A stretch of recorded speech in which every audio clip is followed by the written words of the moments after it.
జకర్యా గ్రంథం 2వ అధ్యాయం కానివ్వండి, యెషయా గ్రంథం 48లో కానివ్వండి, అనేకమైనటువంటి ఉన్నాయి. అయితే యేసు ప్రభు స్వయంభవుడా? 48వ అధ్యాయం యెషయా గ్రంథం 48వ అధ్యాయం. యాక్చువల్గా నేను చెప్దాం అనుకున్నాను, లక్కీగా ఆయన ప్రశ్న అడిగారు, చాలా సంతోషం. యెషయా గ్రంథం 48వ అధ్యాయం. పూర్వకాలమును సృజింపబడినవి కావు, అవి ఇప్పుడు కలుగజేయబడినవే అంటూ మాట్లాడుకుంటూ వస్తూ ఏమంటున్నాడంటే, నా నిమిత్తమే అలాగూ చేసేదను, నా నామము అపవిత్రపరచబడవనేలా నా మహిమను ఎవరికి నేను ఇచ్చువాడను కాను. ఈ మాటలు దేవుడు తప్ప వేరే వాళ్ళు ఎవరు ప్రవక్తలు అయితే మాట్లాడరు కదా. ఇకపోతే యాకోబు, నేను పిలిచిన ఇశ్రాయేలు నాకు చెవియొగ్గి వినుము, నేనే ఆయనను, నేనే మొదటివాడను కడపటివాడను, నా హస్తము భూమికి పునాది వేసెను. మీ పుస్తకంలో కూడా ఉంది, అందుకనే నేను కావాలనే దీన్ని తీసుకొస్తున్నాను. నా హస్తము భూమికి పునాది వేసెను, నా కుడి చెయ్యి ఆకాశ వైశాల్యమును వ్యాపింపజేసెను. యెహోవా మాట్లాడుతున్నాడు. యెహోవా మాట్లాడుతూ చెప్తున్నాడు, నేను వాటిని పిలువుగా ఒకటి తప్పకుండా వస్తాయి అంటూ. 15, నేనే ఆజ్ఞ ఇచ్చిన వాడను, నేనే అతన్ని పిలిచి, నేనే అతన్ని రప్పించి, నా యుద్ధకు రండి, ఈ మాట ఆలకించండి.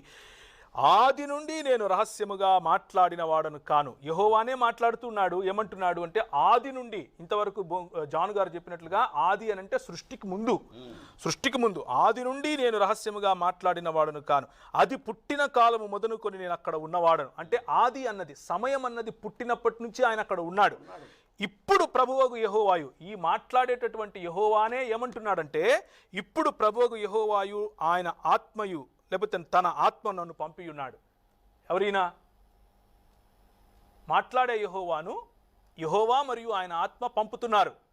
ఈయన యేసుక్రీస్తు ప్రభు, ఆయన స్వయంభూడు అయినటువంటి వాడు.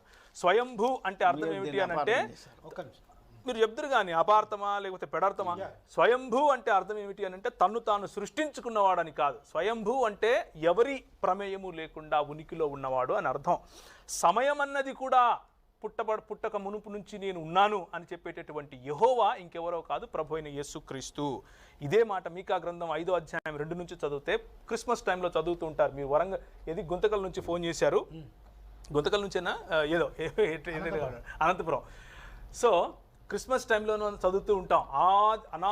ఏమని మీకా గ్రంథంలో, బెత్లెహేము ఎఫ్రాతా, యూదావారి వంశంలో నీవు స్వల్పమైన గ్రామం అనుకుంటున్నావేమో, అలా కాదు, ఇశ్రాయేలును ఏలుబోవాడు నీలో నుంచే పుడతాడు. ఆయన అనాది కాలము మొదలుకొని శాశ్వత కాలము తన మహిమను చూపిస్తూ వస్తాడు, లేకపోతే తన ప్రత్యక్షతను చూపిస్తూ వస్తాడు. ఆయన ఇంకెవరో కాదు, ప్రభువైన యేసుక్రీస్తే.